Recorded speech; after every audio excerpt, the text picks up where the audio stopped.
You know, some people enjoy composing their own music, chord by chord, and others are happiest when they come across that one perfect song. Work is not a lot different than that. Whether you prefer building your own workflow or using a pre-made template, with Monday.com, you and the team can work in a way that's comfortable for everyone. Tap the banner to go to Monday.com and build your own amazing workflow, or find an awesome template. No judgment. If your roof starts to leak or your floor's really squeak, you live in a money pit. Money pit. If your basement needs a pump or your place looks like a dump, you live in a money pit. Money pit. Pick up the telephone, fix up your home sweet home by calling 888 Money Pit. The Money Pit is presented by Wagner Sprayers. Now, here are Tom and Leslie. Coast to coast and floorboards to shingles, this is the Money Pit Home Improvement Show. I'm Tom Kreitler. And I'm Leslie Segretti. And welcome to the weekend, since that's when most folks are hearing this show around the country. It's a holiday weekend that we're recording on today. So if it's still a holiday where you are, we give you permission to take the rest of the weekend off, okay? And enjoy yourself. Enjoy that home that you've worked so hard to build up and maintain and make comfortable. And we will do the work. So if as you're lounging around, you think, hey, I got a project I'm going to do next week, reach out to us with your questions. The number here is 1-888-MONEYPIT, 888-666-3974. Whether you're a do-it-yourselfer or a do-it-for-me kind of home improver, we are here to help.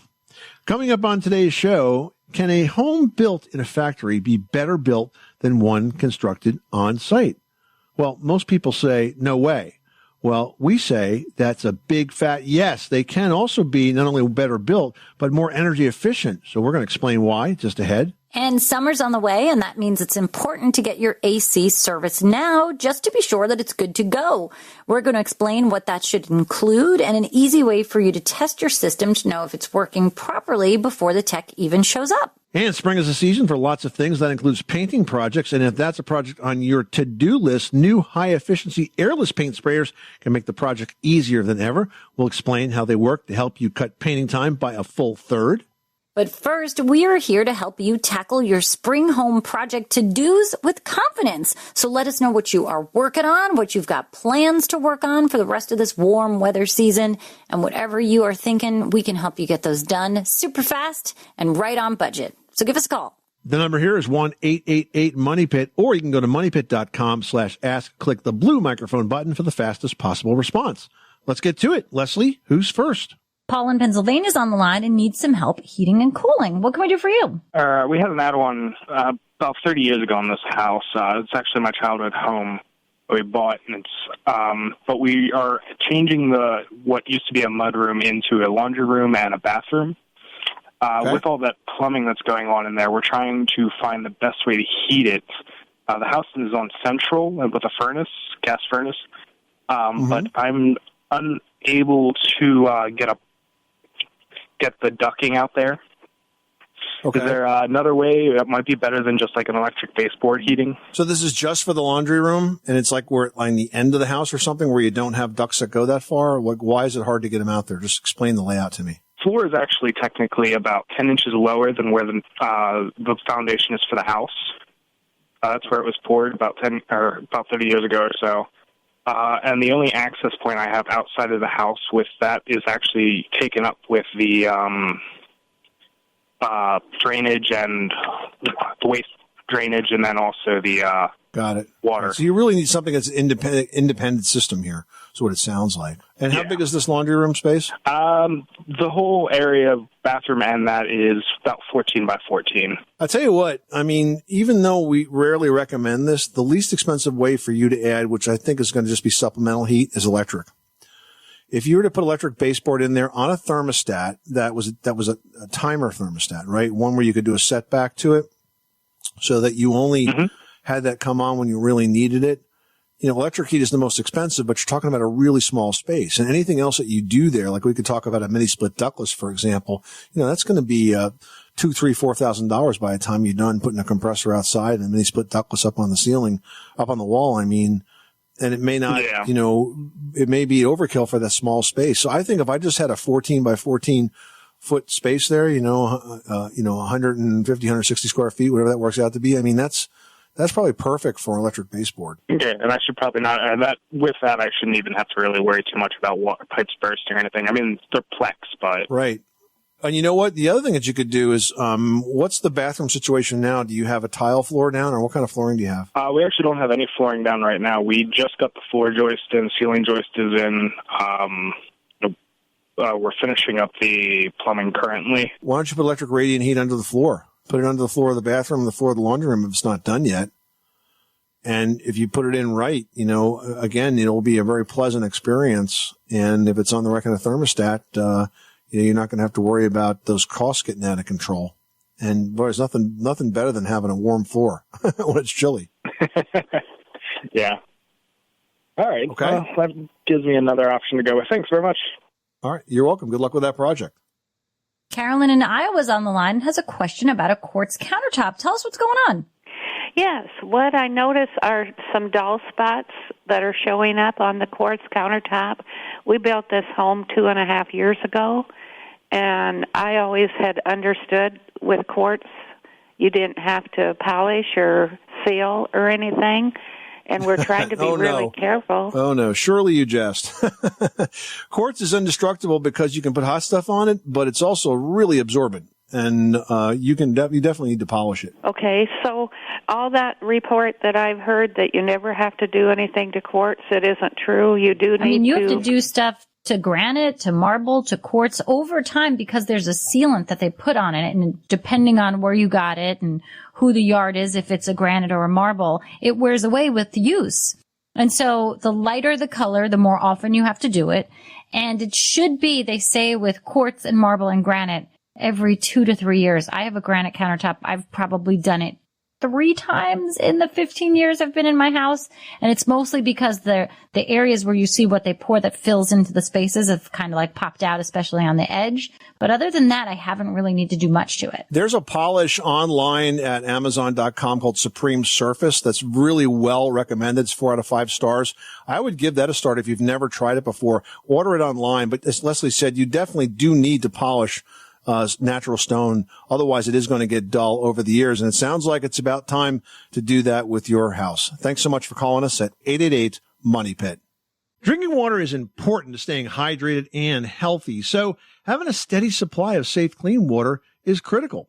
But according to research by the Environmental Working Group, 3 out of 4 homes in America have harmful contaminants in their tap water. That's why we're thrilled to be working with AquaTrue. AquaTrue purifiers use a 4-stage reverse osmosis purification process, and their countertop purifiers work with no installation or plumbing. It removes 15 times more contaminants than ordinary pitcher filters and are specifically designed to combat chemicals like PFAs in your water supply. AquaTrue's proprietary purification technology is independently tested to remove over 80 of the most harmful contaminants, including chlorine, fluoride, arsenic, PFAs, nitrate, and many more. In fact, when I compare AquaTrue with my old water filter, I can definitely taste the difference. AquaTrue saves you money, too. Just one set of filters from their classic purifier makes the equivalent of 4,500 bottles of water, and they have water purifiers to fit every type of home. AquaTrue comes with a 30-day money-back guarantee and even makes a great gift. Today, Money Pit listeners can receive 20% off any AquaTrue purifier. Just go to AquaTrue.com, that's AQUATRU.com, and enter code MONEYPIT at checkout. That's 20% off any AquaTrue water purifier when you go to AquaTrue.com and use promo code MONEYPIT, MONEYPIT. Kent in Kansas, you've got the Money Pit. What is going on at your house?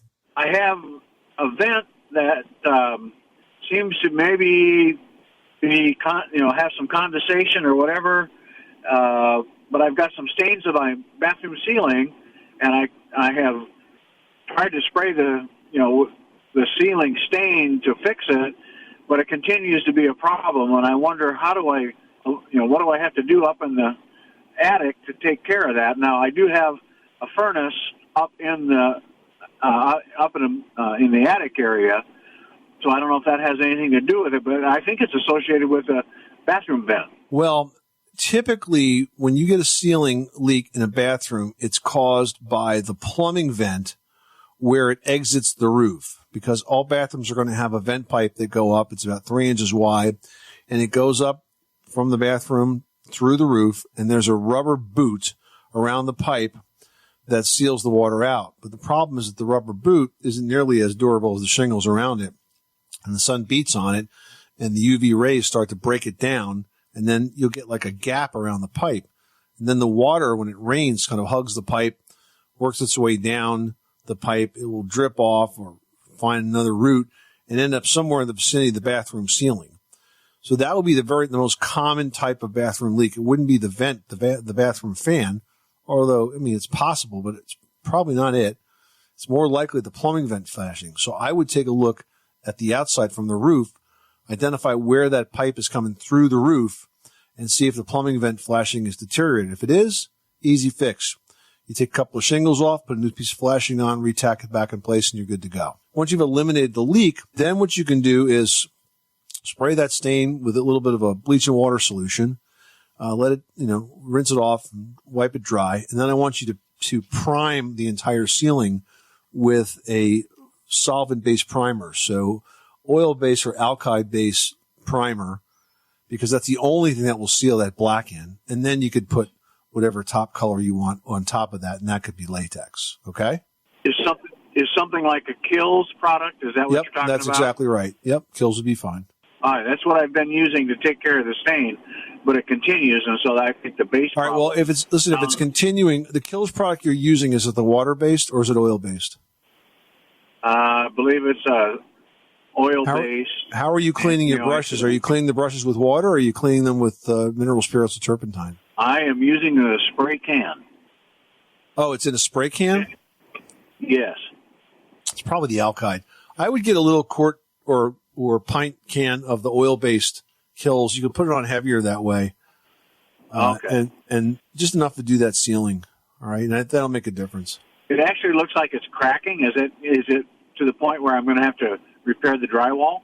Well, what's cracking? Is there a seam that's cracking? Yeah, and the ceiling right in the very center of where the stain is a small crack, and I'm almost afraid to touch it for fear that I'm going to put my finger all the way through it. Well, if that's the case, you better find out now, not later. So, yeah, I would poke around a little bit, but a small crack in drywall is not a big deal. Just Google plumbing vent flashing. You'll see exactly what I'm talking about. Thanks for calling us at 888 Money Pit.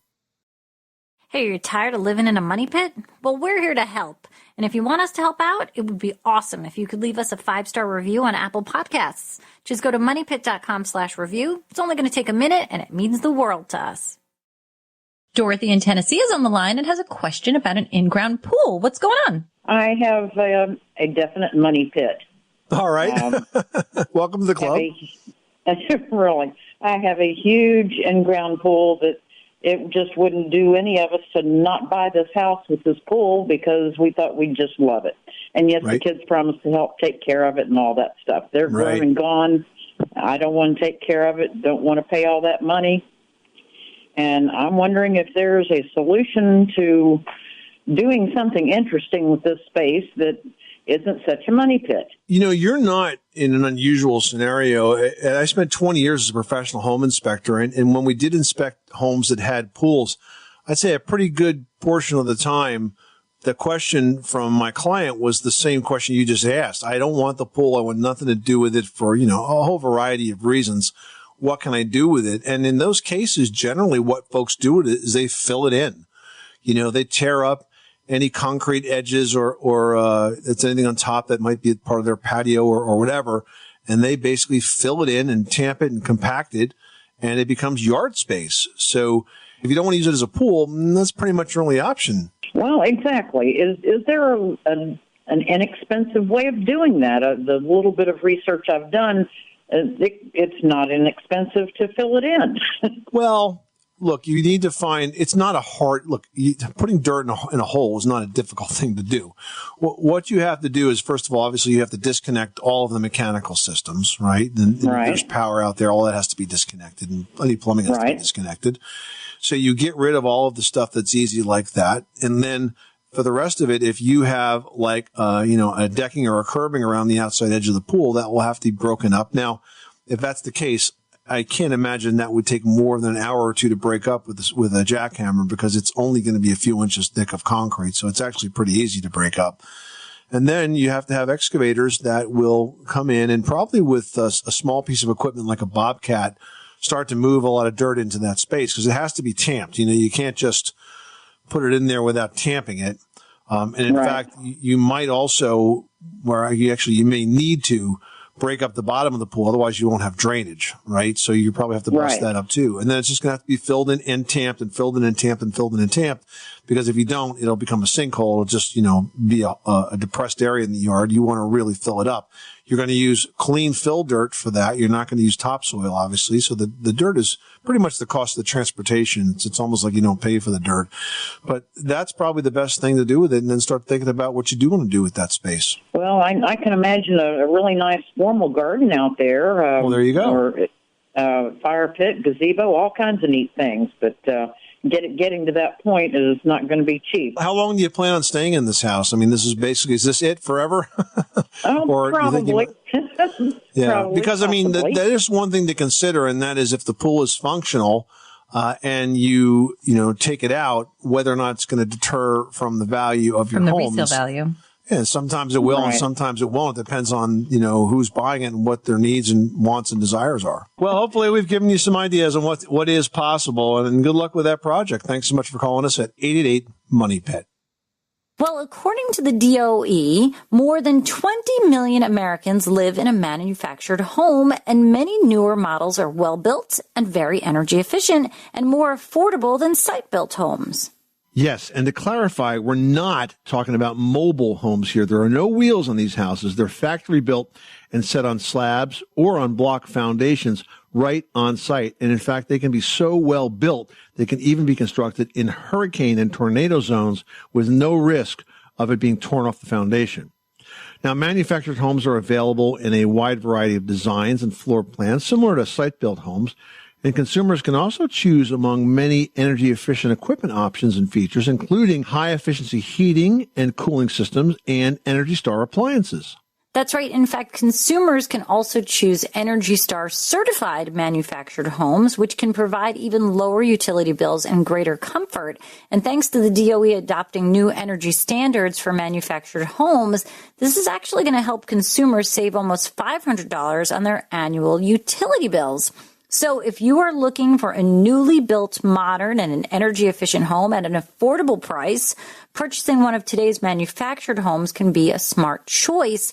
I mean, really, there's a range of financing and ownership options that you can be considering, including loan programs that are offered by federal agencies. And you don't have to skimp on design or style, because you can really design anything with these manufacturers and have it built for you. My sister and brother-in-law are doing this right now for a new home where they live out by the beach, and it's going to be beautiful. I mean, they're waiting a year for it, but it's going to be amazing. To learn more, check out the many resources on the Department of Energy's Energy Saver website at energy.gov/Energy Saver.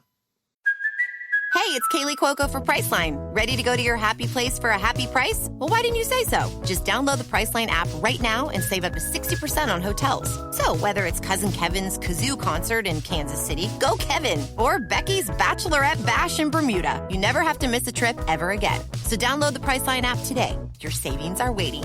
Go to your happy place for a happy price. Go to your happy price, Priceline. Edward in Louisiana is on the line and needs some tips about painting a bathroom. How can we help? I'm doing my bathroom, and I got a newborn in the house, and I'm worried about it. I have some mold there, and I need to prime over it, and I've had two options, shellac and Kilt's primer. It has to both be oil-based from what I'm told. I was wondering if there's some kind of alternative that I could use, maybe a latex or something that would do the same effect, because I'm kind of concerned about my son breathing that in. Sure. Well, first of all, since you mentioned that you had some mold or mildew in there, I want you to clean that first before you paint over it. You can mix up a bleach solution with, say, maybe about 20% or so bleach with water, spray it on those areas. Make sure you ventilate in the room real well when you do this. You have a window to the outside in this bathroom? No, sir, I do not. Okay. Do it on a day where you can have some fresh air in the house. Let it sit for 10, 15 minutes, and then use another damp cloth and just kind of wipe it down. This will make sure we kill any mold that's there. I will tell you that even the solvent-based and the water-based products are a lot safer today than they've ever been in the past. The solvent-based, or what you're calling oil-based, most products today have a far lower VOC count in them than they ever used to. So I don't necessarily think it's unsafe to use that.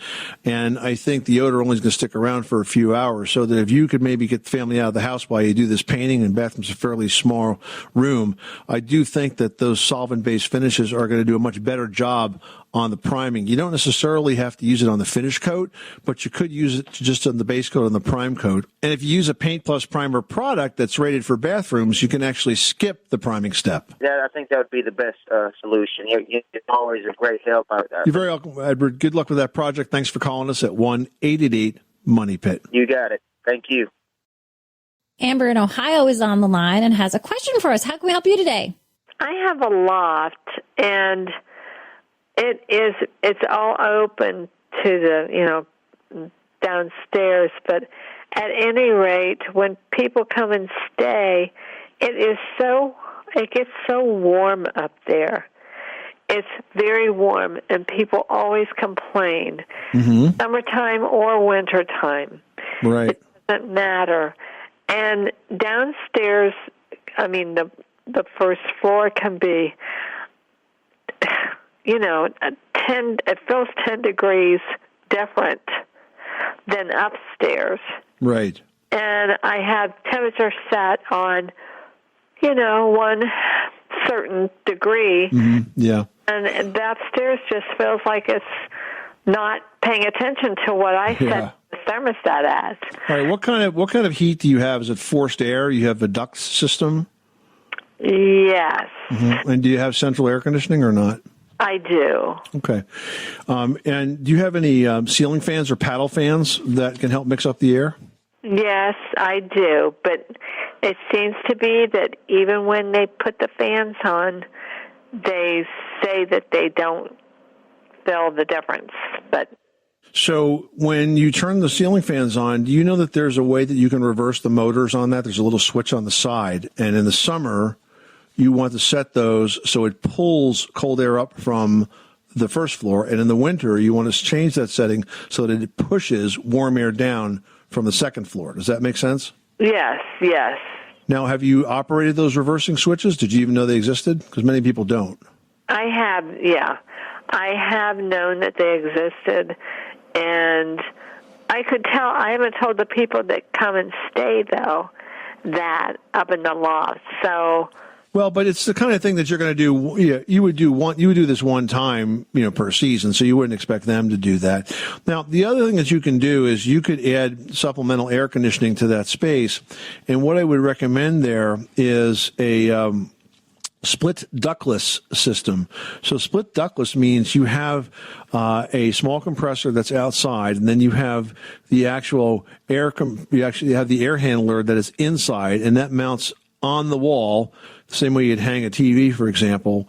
And then between the outside compressor and the air handler inside, it will add additional air conditioning or cooled air up there, which will then filter down, from there to the first floor and make everybody comfortable. And when you have a house that's got this kind of configuration, it's very common, to have this great difference in temperature, and it's a real challenge. And the only other thing that you could potentially do is you could talk to your HVAC company about adding an additional supply and return to that space, but that would involve ducting, and it's going to depend on how hard it is to get that up. If there's a way for they can get those ducts run up pretty easily, and you had additional supplies in return in that space, then it's going to cool a lot better and heat a lot better. But if not, then you're going to have to do it a different way. Now, by the way, that mini split ductless system, that can be purchased to work as a heater and air conditioner all in the same system. So if folks are complaining about it being too cold or too hot, depending on the season, you would have control over that, for both seasons. Oh, that would be wonderful. Split ductless. Split ductless. Yep, exactly. And I would go to my... You're going to have to go. No, you're going to have to go to an HVAC contractor. It's not a DIY project. The HVAC. Okay. That's great. All right, Amber, good luck with that project. Thanks so much for calling us at 888-MONEY-PIT. Well, summer is here. I mean, officially it'll be here shortly, but if you've got a central air conditioning system, now is the time that you should be having it serviced. Central air conditioning systems, they've got to be in tip-top shape to cool your house efficiently. Now, when they're working properly, the system should produce a temperature differential of about 15 to 20 degrees between the return and the supply air. Now, this means that if the air being drawn into the system is 75 degrees, so that's at your return duct, if it's getting sucked in at 75 degrees, then the air coming out of those registers should be 60 degrees. If not, your air conditioner is probably low on refrigerant, you're wasting electricity, there's a host of things that could be wrong. So as a home inspector, we used to actually test air conditioning systems just by doing exactly that. We would use like a refrigerator style thermometer, and I would stick one at the thermostat or at the return duct, and then the other I would put in a supply register that was pretty near to where the blower was, so it was a pretty strong flow. And then I would look for a difference, like you said, Leslie, between 15 and 20 degrees. Now, if you got like 10 or 12 degrees or 13 degrees, think about it. The system has to run a lot longer to cool that house. And if it's too high, then that's another problem, because if it's too high, the system won't run long enough to dehumidify all of that warm heat that's in the house. So really 15 to 20 degrees is the sweet spot. So it's a good thing to check to know if your system's running properly or not. Heading over to Louisiana where Ron's on the line. What's going on at your money pit? Well, my house has marble floors in the kitchen and in both master bathrooms, and I'm trying to find what to put down to make them shine again. They're so dull. And we had a man come out, but he wants an outrageous price to shine them up, so I'm trying to figure out how to do it myself. Well, Ron, you can do this yourself. There are two different products that I would suggest you take a look at. The first one's called Rejuvenate, and that is a marble, granite, and stone floor cleaner and polish. Not very expensive to get. And the other one, it's been around for a long time, and I've recommended it a number of times, and people always get back to me and say they love it. It's called Granite Gold. And again, that is a stone and tile floor cleaner that will allow you to polish and clean the floors at the same time. Now, maybe it won't be as good as having a pro come in there, but it's going to be a heck of a lot less expensive, even if you have to do it more frequently. Yeah, the gentleman that came out to give me a price, he said, "Oh, no, don't use Rejuvenate." So, of course, well, that's probably a great recommendation. If you look at it online, it usually always has 4 or 5 stars, and people seem to love the stuff. I know we use it on the rest of our floors in the house, on the hardwood floors and the tile floor, but I never have put it down on the marble. And well, I think there's a formula just for the stone product, so make sure you're using the right one. Okay. I'm all right. I'll check that out. Thank you so much. All right. Good luck, Ron. Thanks for calling us at 1-888-MONEY-PIT. So do you have a big paint project in mind this spring, like maybe painting a deck, a fence, or the exterior of your whole darn house? Well, as challenging as those size jobs do sound, it's actually much easier to accomplish thanks to the new high-efficiency paint sprayers from Wagner. Now, these paint sprayers feature high-efficiency airless technology that produce up to 55% less overspray, so no wasted paint. They output a high-quality finish with better control, plus the job goes quickly because the paint actually goes down 3 times faster than with a roller. Yeah, these Wagner sprayers are really easy to use and perfect for DIYers who are just learning about airless spraying. You can save money by taking on bigger projects yourself instead of hiring a contractor, and using a sprayer also does a better job than a brush on uneven surfaces, like a fence, for example.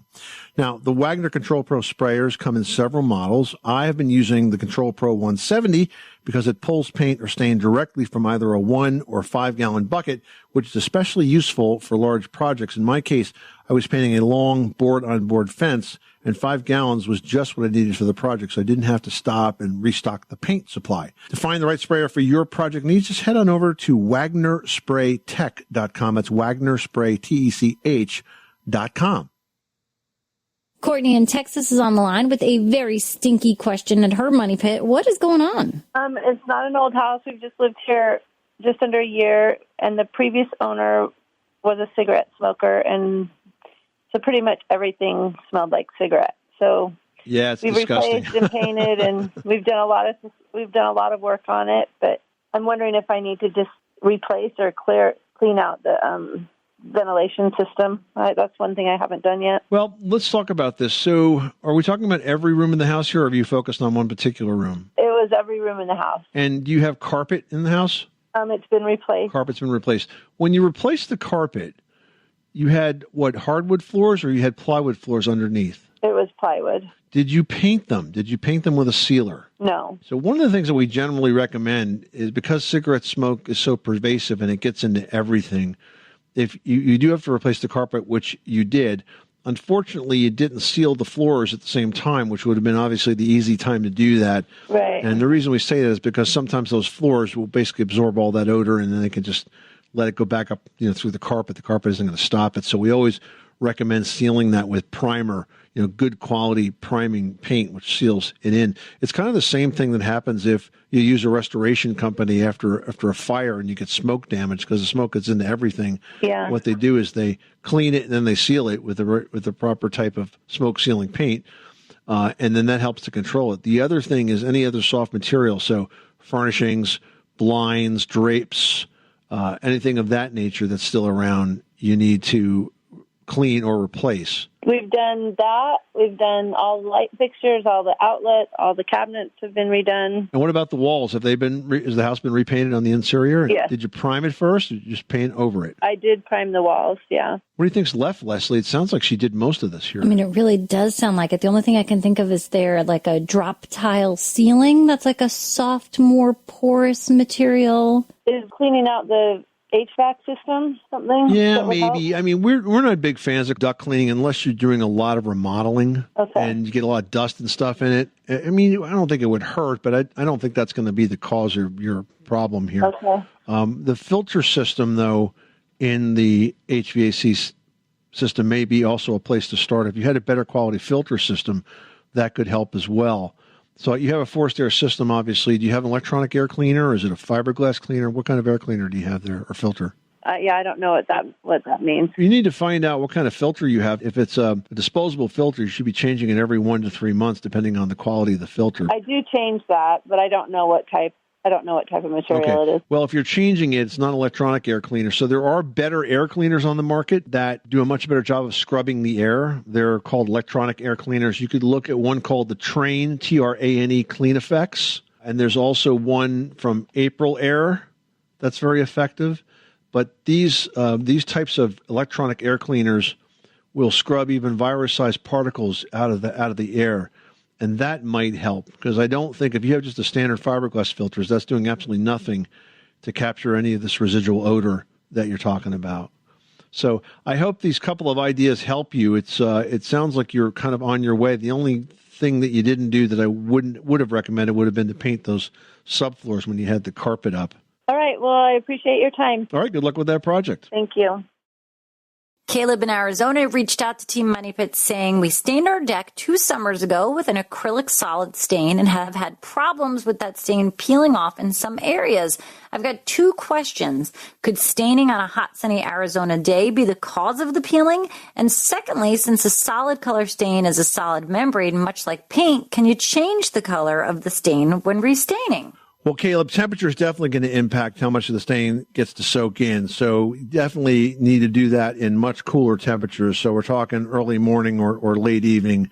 You want to use a cleaner. You need to mix that according to the instructions, and make sure that you apply that cleaner and let it sit for 15, 20 minutes, keeping the wood moist at the same time. You might need a garden hose for that.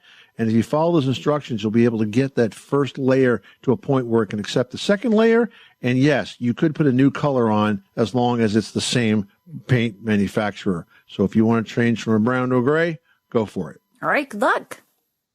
It's picnic time. Don't let the inevitable stains that accompany outdoor eating ruin your fun. Leslie has quick fixes for those stains in today's edition of Leslie's Last Word. Leslie, with 2 kids, especially 2 boys, I bet you have dealt with your fair share of picnic stains and many more. Yeah, it's like I can't even imagine or understand how they make a majority of these messes and what those stains are. But yet we manage to figure it out and make them go away. And of course, picnics are a great summer outdoor tradition, but eating outdoors, as we all know, can be messy. I mean, how many times have you had the wind blow the plate right over onto yourself? Things just tend to happen outdoors. So here are some stain removal tips for the most common picnic outdoor eating stains. Now, for barbecue sauce, and I have a funny story. I took my older son Henry and some friends to Six Flags last year for his birthday, and one of them put like a little to-go package of barbecue sauce in his pocket, and he kept calling it his barbecue. And we were like, dude, you're going to go on a ride and forget that it's there, and they're going to close the restraint, and it's going to explode in your pocket. No. Sure enough, he gets off a ride, and I see him reaching into his pocket, and his hand comes out all covered in his barbecue sauce. So if this happens to you, or you just happen to make a mess while eating barbecue sauce, you want to flush that stain with cold water from the underside of the fabric, and then go ahead and blot with liquid laundry detergent and then sponge with vinegar. Now you can apply a stain treatment and then wash it, and the same steps are going to work for ketchup and mustard. I know it's a lot of steps and a lot of things if you're running around, but you can even do it at home once you get back, and that'll make that stain go away. Now for berries, you want to mix a tablespoon of white vinegar with a half teaspoon of liquid laundry detergent with a quart of water, and then let that fabric soak for 15 minutes and wash. If you've got a tougher stain, you can definitely blot that stain with alcohol. If you want some more tips on a variety of other stains and how to get them out, we've got a whole list on the website. Search picnic stains on moneypit.com.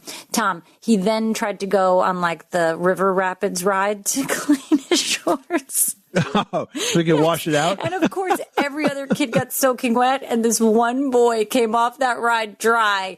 It was hilarious. That's the one time you missed the spray from the elephants and all the other things, right? Yeah. It was amazing. He stepped off that ride dry. Everybody else was dry. But everyone had a strange hankering for barbecue after that. I don't know why.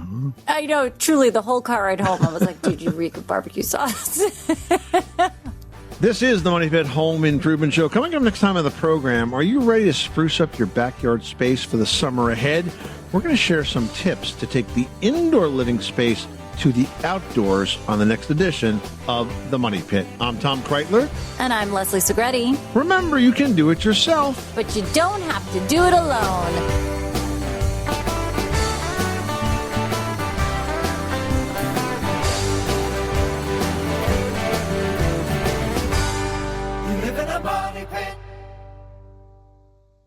This is the story of the one. As head of maintenance at a concert hall, he knows the show must always go on. That's why he works behind the scenes, ensuring every light is working, the HVAC is humming, and his facility shines. With Grainger's supplies and solutions for every challenge he faces, plus 24/7 customer support, his venue never misses a beat. Call quickgrainger.com or just stop by. Grainger, for the ones who get it done.